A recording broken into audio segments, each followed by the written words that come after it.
Right now it is time for Arthur Schwartz, the food maven. Arthur, of course, joins us every Monday morning, and we talk food, various aspects of food, but food, food, food. And we welcome him in this morning. Good morning, Arthur. Good morning, and happy snow day. It's going to rain here.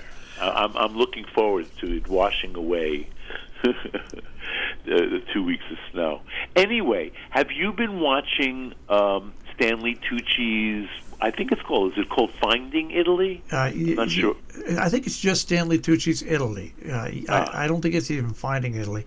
Yes, I have, because I like watching shows like that, and I was really indoctrinated to watching shows like that with Anthony Bourdain when he did his show. I mean, a lot of people didn't like his show. I loved it because it involved 60% culture and 40% food, and talking about food and how it was prepared and stuff. It was a unique show. So, well, I don't necessarily agree with you. I know. I'm of two ways on both of these things.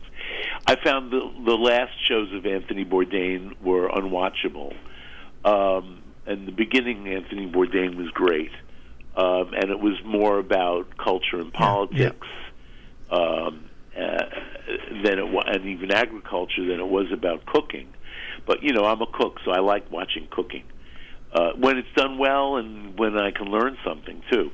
So Stanley Tucci, I'm not a vast fan of Stanley Tucci, but I am a fan of Stanley Tucci, and so I like seeing him on TV, and I feel like, I don't know if he's acting or for real, but he's so wide-eyed about Italy, especially for a man who has been there. So he says, you know, all his life he's been going to Italy.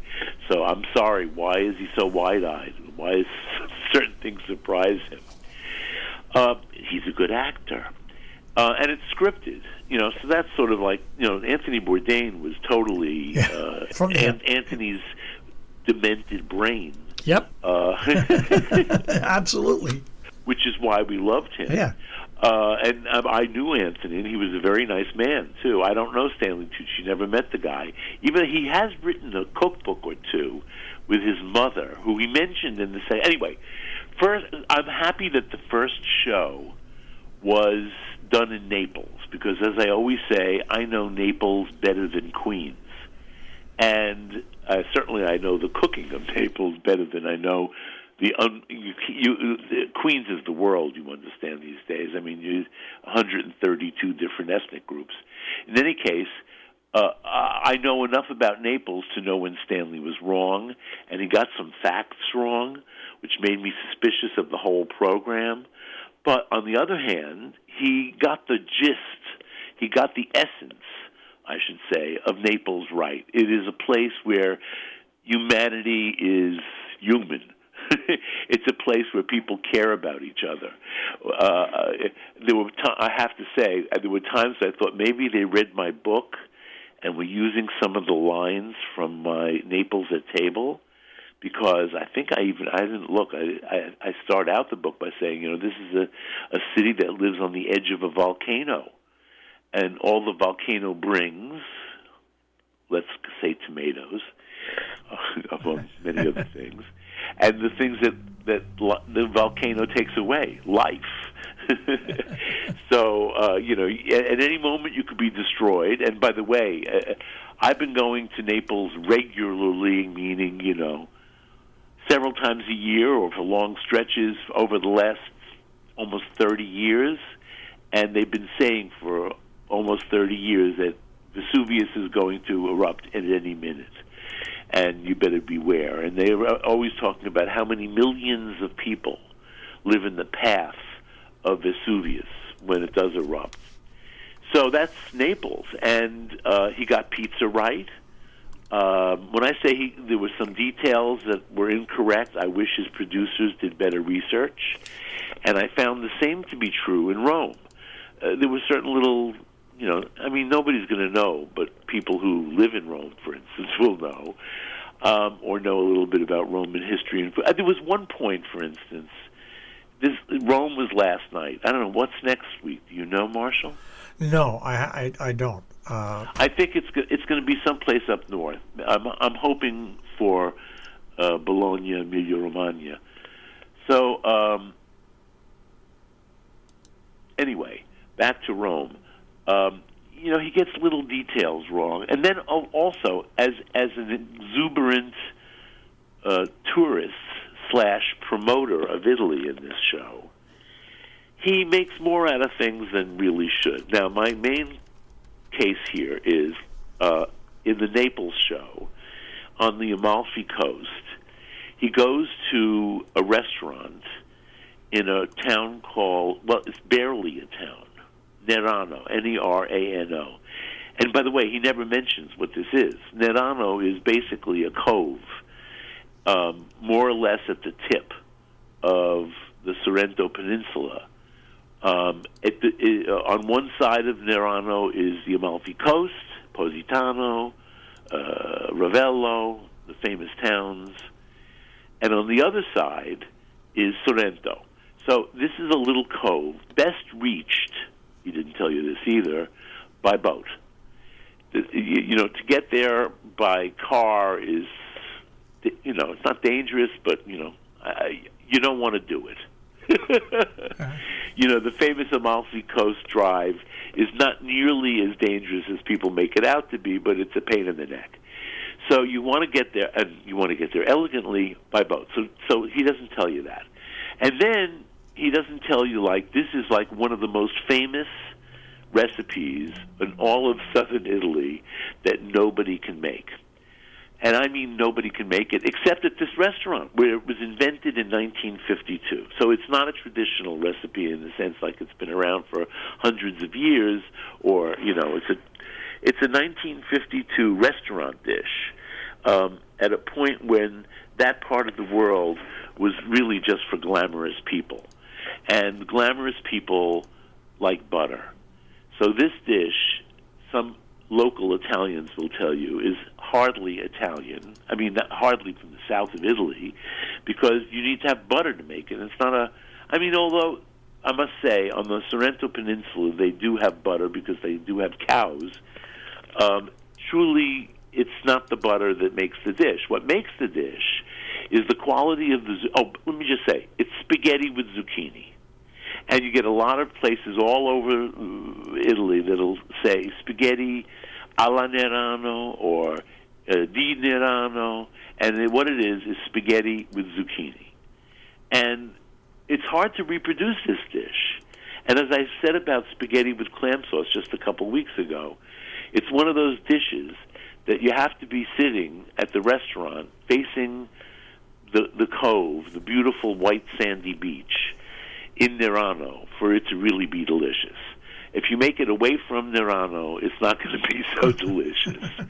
It's not going to be so delicious that Stanley Tucci is going to swoon about it on television, which is what he did. So quickly, I'm not telling you to reproduce this recipe at all because you'll never get it right. And by the way, I have a good friend, Luciano Pignotaro. Luciano is a wine and food writer for La Corriere della Sera, the biggest newspaper in Italy. He's very famous. I only know him because I used to play cards with his mother. His mother is from Salerno. He's from Salerno. And his mother, Aurora, was quite a dame, we would say in English. Anyway, Luciano has an essay about it, about this dish on his website, but you have to read it in Italian. But as he says, it's besides what I'm saying, you have to be there for it to be so delicious. It's the quality of the zucchini, and it's also a particular cheese they make it with. It's a kind of provolone del Monaco, of the monk, and it's a round, semi-aged provolone, not very sharp, but sharp enough. And all the recipes you read in English, they call for either pecorino or parmigiano or a combination. It's not the dish. It's something else. Anyway, so that's Stanley on this. And by the way, he was in only once so far has his wife shown up, and she and he have swooned over this dish, which they've eaten many times, and they tried to make it, and it wasn't good. I thought it was cute. So Stanley in Rome gets Rome right too. they are stubborn, and they are, Romans are a stubborn people, and they really do love and honor their traditional food. And he got all that right in the Rome episode. And he concentrated, as I would too, if I was doing Rome, on the four big pasta dishes of Rome, which is spaghetti alla carbonara, whatever pasta you want, but really bucatini, all'amatriciana, cacio e pepe, and spaghetti alla gricia. Now, it's a progression, and I was interested to hear. He interviews lots of Italians, Neapolitans as well as Romans, and they all are exuberant, would be a good word, about their cuisine. And the one wrong thing Stanley got about Rome is he said, it's a pork-based cuisine. Well, yes, they do eat a lot of pork, but in fact, it's truly a lamb-based cuisine. The cheese of Rome is pecorino, sheep's milk cheese. Lamb and sheep are cooked in many ways. And also, he did get this right, it's also the fifth quarter, as they call it in Rome, which is all the innards, all the things that are not, hanging on a hook as meat, liver, you name it. Intestines are big. Lamb intestines are a big deal in Rome. Tripe alla Romana is wonderful. So he got all that right. But I was interested to hear from one of the Romans that in a restaurant that carbonara is currently the most popular of the four Roman pastas, whereas I always thought it was amatriciana. And amatriciana is the tomato-based Roman sauce. Carbonara is egg.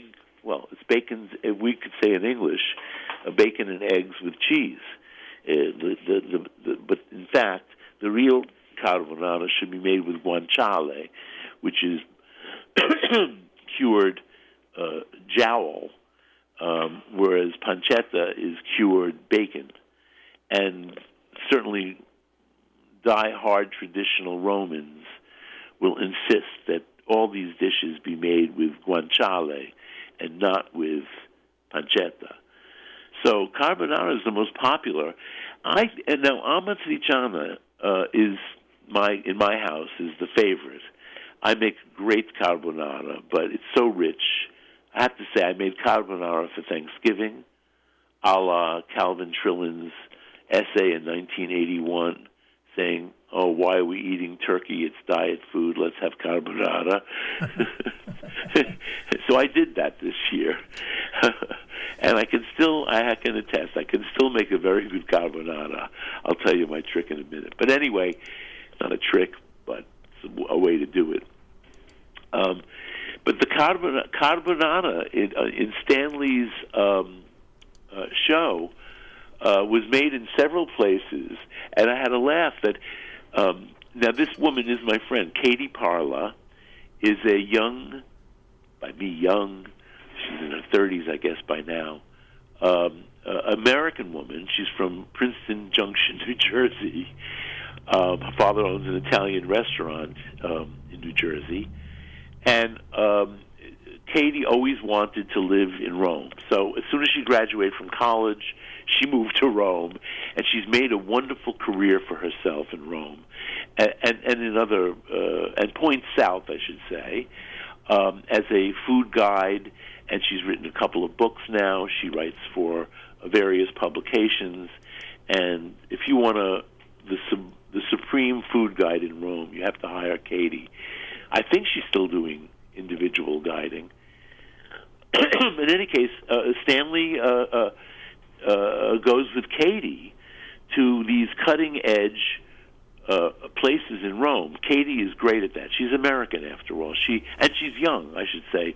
Young people in Italy too are more adventurous, even Romans, than people my age and, well, even middle-aged. And in the case, young people, under 40, they are way more adventurous, way more worldly than their elders. In any case, Katie takes him to this a chef-owned restaurant, a woman chef, and who's doing very cucina creativa, creative cooking. And what does she make? Carbonara. So they're obsessed. And then at one point somebody says, well, of course on bucatini. But in fact, amatriciana traditionally is made on bucatini. So this morning I wake up to my Facebook timeline, and everybody, not everybody, but a lot of people on my timeline are talking about, they're arguing about how to make amatriciana. And I'm glad to say my friend American, who's been living in Tuscany near Siena for 30 years, 35 years, maybe even longer, married to a Tuscan, she makes amatriciana the way I do, with onion. I like a little onion in my amatriciana. But amatriciana, traditionally on bucatini, is nowadays, and even in Stanley Tucci's TV show, made on rigatoni or some other tubular pasta. Could be ziti, just a tubular pasta, one that you can pick up with a fork, piece by piece, and not splash the sauce on your nice clothes. This is how this evolved. Another friend of mine, he's actually David Downey. He's actually an expat in France. It's not in Italy, but he's lived in Italy off and on through his life. And David wrote a book about Roman food, and he says, the reason that everybody's making amatriciana on tubular pasta is because if you eat it on bucatini, it splashes all over the place, and even spaghetti, is dangerous. And if you go to lunch in the historic center of Rome, where people are still getting dressed for business and are trying to be elegant, and men are wearing ties and jackets. The men with the ties have the tie flipped over their shoulder if they want to eat spaghetti, because otherwise it gets all over their tie. Shirts can be laundered, ties not so much. Anyway, the other thing is, carbonara is white. No danger from carbonara staining you. Well, it's a little on the oil buttery side, but cheese buttery. So carbonara.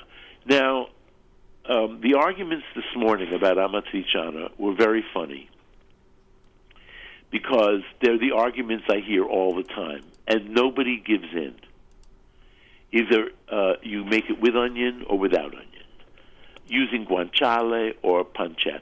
Now, gotta say, with guanciale not being available in my stores until my regular stores until fairly recently, I always had to go a little out of my way to get guanciale. Now I get it in the supermarket. At least in Brooklyn, we can get it in the supermarket. And I do cook more with guanciale than I used to. But I do my amatriciana with mainly with pancetta. I happen to have guanciale in the house today, but I'm not making that today. So amatriciana, I start with the pancetta or the guanciale. Now, if you're cooking with guanciale, I find you have to be more careful about tending the pan than you do with pancetta. The fat is a different quality. So I put in just the tiniest bit of olive oil, maybe a tablespoon or so. And for, let's say, a pound of pasta, no, let's not say a pound. 12 ounces to a pound of pasta, 4 ounces of diced pancetta. You can buy diced pancetta already diced. Giterio makes a pretty decent product. I see that in the stores all the time, if you don't want to go to the trouble of dicing it. I dice it because Bob Harnett doesn't like it in strips. It's too chewy for him. So I often want it in strips, though. So, which of course is less cutting. So then you put that in your pan over medium heat, and as soon as it starts to sizzle a little bit, lower the heat and let the pancetta or guanciale cook until it renders out enough fat, at least, to cover the bottom of the pan, which will take a few minutes. And you're going to toss it around a couple times. Now add one small or even tiny onion. I always buy my onions, I usually get bags, and I try to find bags that have a variety of sizes. And you think, what am I going to do with this tiny onion? It's for amatriciana. So dice up your onion as fine as you can. Don't chop it willy-nilly. Dice it nice. And put that in the pan. And let the onion cook until it's tender along with the pancetta or guanciale. And that's it. Now add a whole can of really good tomatoes, plum tomatoes. I buy DOP San Marzano tomatoes. I'm willing to spring. I paid $5 for a can the other day. It's a little high. I could usually get them on sale for like $3.69, and I stock up.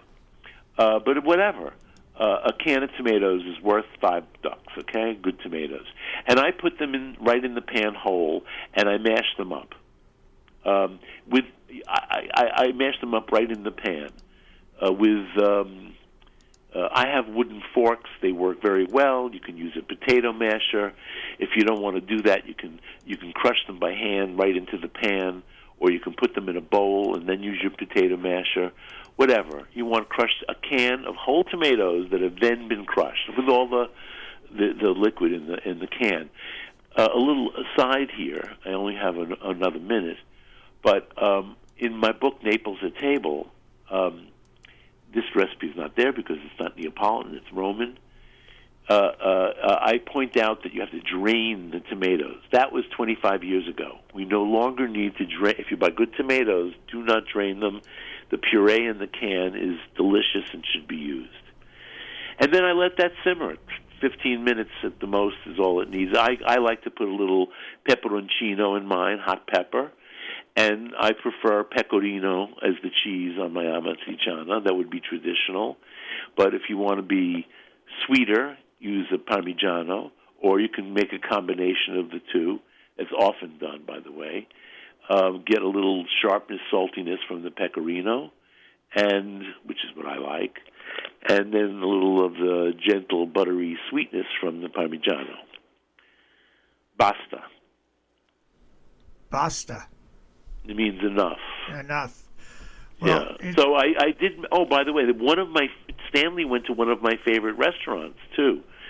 So he knows something. Armando al Panteon. It's Armando's by the Pantheon. It's right down the street from the Pantheon, and must say everybody goes there. as Yogi Berra once said, it's too. Now I'm forgetting what Yogi Berra said about everybody goes there. I have no idea. Yeah, it's over because everybody goes there. Something like that. Anyway.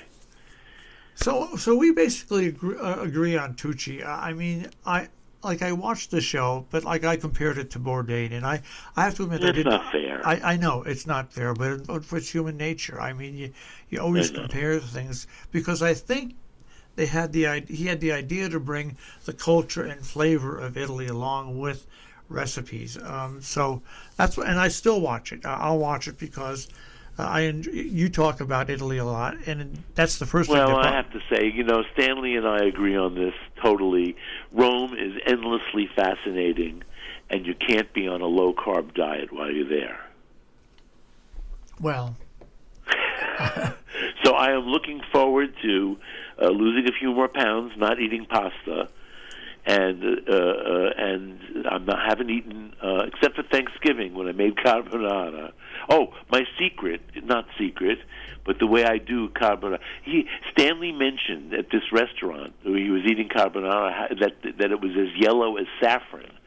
Well, that's because the egg yolks in Italy, for the most part, are very dark, and that's what the poultry eats comes out in the egg yolks. I'm not, so really good eggs in Italy have very, very dark yolks. But I like a very rich carbonara, so I add an extra egg yolk. No matter, for a half a pound of pasta, which is certainly enough for 2 people, I would use 2 whole eggs and an egg yolk. Jill likes carbonara. Who, you don't? No, it's too. Now this is going to sound strange. It's too plain for me. What? You haven't had my carbonara. It's not plain at all. Well, that's. I'm sorry. With crunchy little bits of pork products, guanciale or pancetta, good cheese, rich egg, and all that grease. All that wonderful pancetta fat. It does sound like it's made for me. Maybe I just haven't had somebody make it. You haven't had a good carbonara. Yeah. You've probably had carbonara made with cream and prosciutto, which is an evolution that is, of course, no relation to carbonara at all. By the way, a big controversy online, on my timeline anyway, was, now, who did this? I know, that English chef who has a foul mouth. He made Gordon Ramsay carbonara with tomatoes. Please. It may be a delicious dish, but how dare you call that carbonara? What's funny about it is that he's just I don't like him that much, the guy you're talking about. Yeah, I don't watch him at all. Yeah. I don't know. So you have to be kind to make good food, I feel. And even if, really, I'm not joking. I think vibes come through in the food. And yes, I know when you become a successful chef, I know it's like becoming a successful actor. It's like anything it can go to your head. But he just is, to me, does not represent what food's about. So Stanley. Yeah. No, not Stanley. The other guy. Oh, that other guy. Yeah. No, Stanley looks like he loves to eat. Yeah, no, that's what I like about it. I'm sure Stanley loves to eat. I wonder, however, how he stays so slim. Maybe he works out 3 hours a day. Well, he's an actor. He has to take care of himself. Yeah, he's got to take care of himself like that. I was sad to hear his first wife died. He mentioned his late wife. Yeah. I have to see who that was. See, like I just sit behind a microphone. And I don't know if he has children. I know nothing about Stanley Tucci. I know he has a mother he wrote a cookbook with. And he actually direct The Big Night? Yes. And as well as being in it. And he's got a current picture out too now. I forget which is out, but no, he gets a lot of work. Yeah. A lot of work. He was in I don't want to do Stanley Tucci's filmography here, but I've seen a lot of his movies, and probably not all of them by a long shot. So I don't know. We went over time here, but that's okay. That's okay.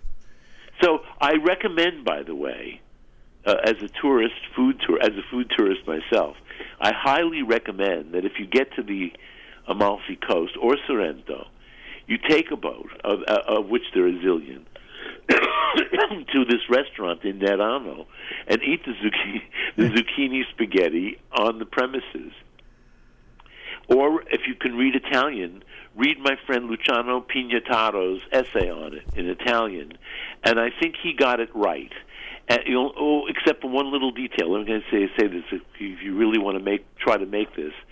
He says that what it is fried discs of zucchini, and they do show this on the Stanley Tucci show. Part of a portion of which are pureed to make a base for this sauce, but they're not pureed in the blender or the food processor. You beat them in a pan. Now, Luciano says to beat them to blanch them, but he's wrong. What they do is they put them in the pan with a little of the pasta cooking water and beat it so that the zucchini break up. I mean, some people say, the zucchini breaks up anyway in the spaghetti, but it's not the same. So that's it. And Luciano only uses one little knob of butter, not a ton of butter as some recipes have it. All right, Arthur. Then again, you have to eat it in their honor. Goodbye. Goodbye. Arthur Schwartz, the food maven, this morning here on Robin Hood Radio. And, of course, you can listen to Arthur on robinhoodradio.com on demand.